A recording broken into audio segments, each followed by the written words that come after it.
Hello mga lods, good morning. So for today's video akong i-share sa inyo kining bagong nga nag-open lang nga is nakanan diri sa SM Butuan City, kining gitawag nila nga Jayco Donuts and Coffee. So kining is nakanan mga lods is ginabilahan gid siya tungod sa lamian o barato nila nga mga tinda nga mga donuts o kining coffee. So wow, chill diri manang barkada, mga minahal sa ginabuhi. So sayo-sayo lang mo mag-ani mga lods tungod kay ginapilahan nila ang ilang baligya diri. So dapat makasayo ka para ma-full pagud nimo, makapili ka sa imong gustuhon nga paliton nga donuts.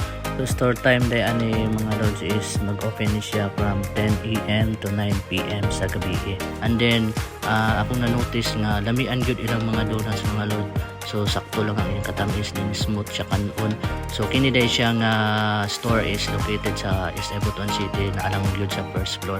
So mao lamang na mga lods for today's video. So akong pahangyo lang sa ato so sa mga wala pa nag-follow, i-follow na to atong page Kada Moto Vlog, and then follow, like and share na lang sa atong mga video para mahimutang updated sa atong mga video pohon.